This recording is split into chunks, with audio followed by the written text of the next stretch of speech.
Hi friends, welcome back to my channel.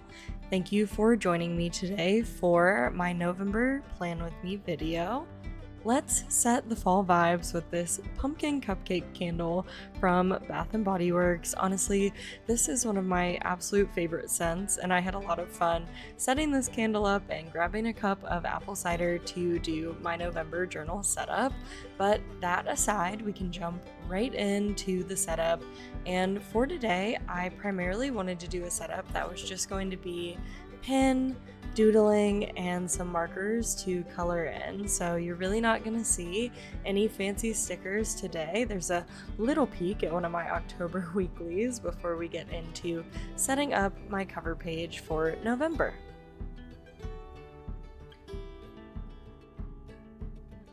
As always, my cover page is going to consist of a calendar so I can have a monthly overview as well as a little bit of art for my cover page setup. Now, of course, it wouldn't be a bullet journal setup if I didn't make a couple of minor mistakes, but don't worry, my trusty white gel pen that I used last video will make some small appearances just to help to clean up my spreads for this month. But fortunately, I definitely made fewer mistakes when setting up, so as always, practice makes perfect, or at least improvement. And I just went in with a few different types of markers on this spread as well. So for my cover page here, I was using a marker from Archer and Olive, one of their brush tip markers, but you'll also see me use a lot of Ohuhu markers from a brush tip set that I got from them a while ago. And you might have noticed that I placed that color on the page prior to doing any inking in, and that's just because I've found that if I color in after doing my ink lines, sometimes I'll get a lot of smudging with these Sakura pens. Maybe that's just because I'm not letting them dry long enough, or maybe it's because the markers don't agree with the brush tip pens that I'm using, I'm not sure. But to mitigate that, I just like to put that color down prior to trying to fine line.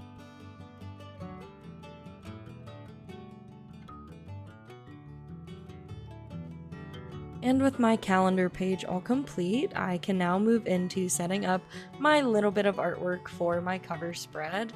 And for this cover spread and my overall theme this month, I was really inspired by some bullet journal setups that I saw that depicted Polaroids and used them in a couple different ways. So this month I'm going to be doing a lot of hand-drawn Polaroid pictures, which aren't necessarily going to be full scenes. As you'll see here, I'm just doing some marker doodles in this one, but I'm going to use Polaroid designs as well as a little bit of note designs. So later in my spreads, which you won't see here, but in some of my weeklies throughout the month, instead of doing Polaroids, I'm going to do some paper cutouts. So I won't actually be gluing anything in, but it will just look like I've got paper taped into my journal or held in with a push pin or a binder clip. So that's my primary goal for the overall setup, but throughout you will also see that I'm using a lot of little fall doodles like my pumpkin pie slices here and my little pumpkins, and I will be using these pumpkins throughout the spread a lot, so you'll definitely be seeing that. And again, I just wanted to doodle these in first and let that brush tip marker dry a little bit before I added in my lines on my pumpkins, and I'll continue to do that throughout the rest of the spreads, and I found that that worked really well for this setup to avoid smudging.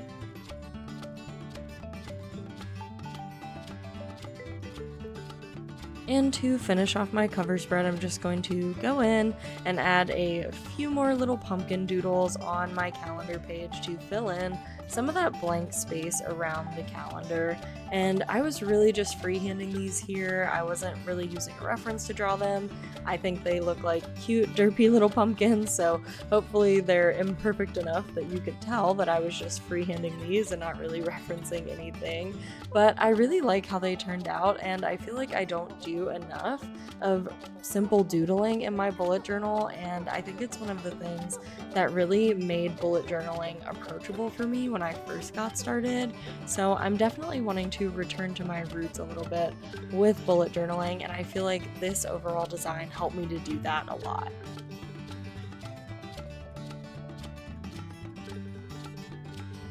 And with all of my pumpkin doodles added in, we can now flip the page and fill in my workout tracker, which, as you know, is a calendar that I also use every month in my monthly setup. So I wanted to go with a very similar design to the calendar that I had on my cover page, and you'll see that I also carried over my Polaroid designs here down at the bottom of the page to write some of my goals and draw some little doodles to depict them here as well.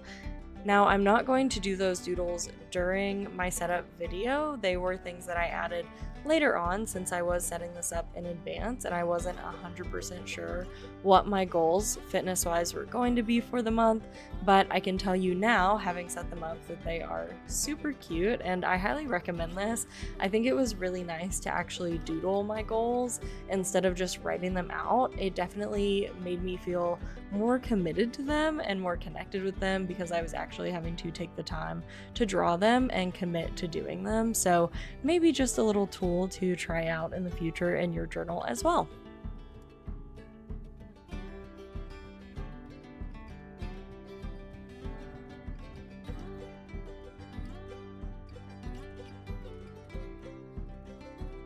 And in retrospect, I will tell you that I do slightly regret using my ruler to set up these Polaroids. This is definitely not necessary, especially when you're just going for a doodly vibe for your bullet journal setup. Later, when I set up my weekly spread, I also drew some Polaroids, and I wasn't as strict with using my ruler, and I feel like they turned out just as nicely, if not nicer, than how these ones turned out because they just look a little bit more realistic. And honestly, if you look at these, using that ruler didn't really help with making the lines look perfect, so it wasn't necessary. But overall, I do really like how my workout tracker turned out, and now we can set up my sleep tracker and my habit trackers.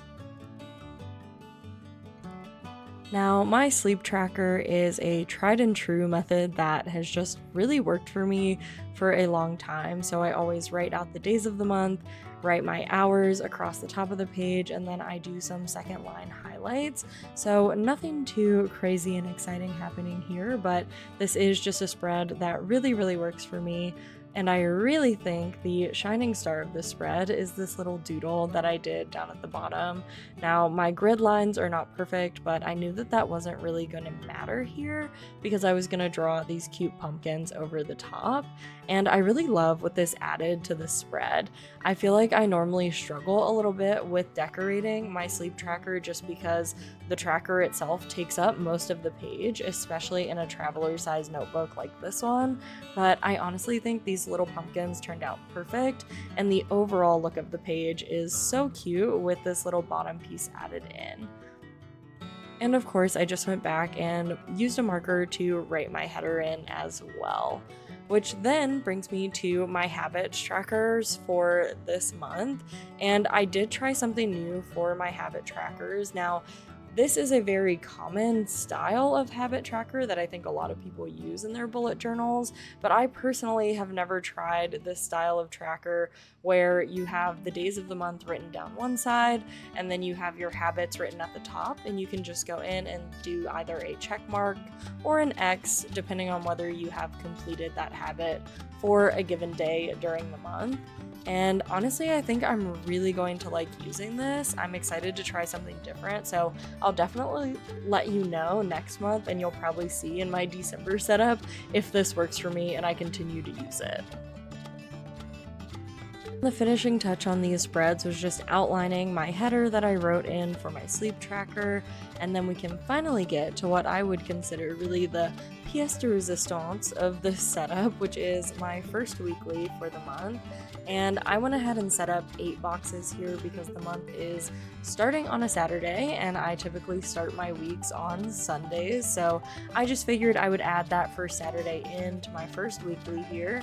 But again, like I mentioned, I use this Polaroid setup and I love how this turned out. I'm so excited for you all to see the finished product. This was honestly a very simple design to set up, but I feel like the payoff for this design and the final product looks so good. And as you can see, I'm definitely not making these exactly perfect. I'm not using my ruler here. I'm just filling in the lines that I had already kind of drafted and doing them roughly along the same lines of the dot grid in my journal. But it really did not take a lot of effort and perfectionism to make a really cute spread here, and I love how it turned out. Now, these leaves were a little unplanned last minute addition, and I'm so glad I added them in because I feel like they just add a little something extra to the spread. So I would highly recommend including them if you do a similar style for your bullet journal. And of course, we can't have Polaroids without them having some type of pictures in them. So I just went ahead and freehanded a few different doodles that were inspired by a bullet journal setup that I saw on Pinterest. And then I went back and colored them all in. And I honestly don't normally do a lot of doodling and coloring like this, and I found this process to be so fun and enjoyable. I'm somebody who has always been a perfectionist when it comes to drawing, and oh, there's another mistake. My white gel pen's coming in. That's what happens when you include a Saturday when you normally start on a Sunday in your bullet journal. But as I was saying, I am normally somebody who's a bit of a perfectionist, so drawing for me is something that if I was going to include it in my bullet journal, I would normally draw on a separate page and color it in, and then if I think it looks good enough to go into the journal, I would cut it out and paste it into the journal. So just the act of doing these really simple doodles and all of this coloring in my journal was a really fun experience for me and definitely gave me more confidence to do similar styles in the future that are just pen and doodles and some markers to color in, because I really love how these turned out. I think using stickers is great, and I definitely love the stickers that I've used in my previous setups. I think they add an extra element that this spread doesn't have. But honestly, something just so simple like this has a really similar amount of payoff and looks just as good. So I hope you guys like it as much as I do, because I absolutely loved how this turned out.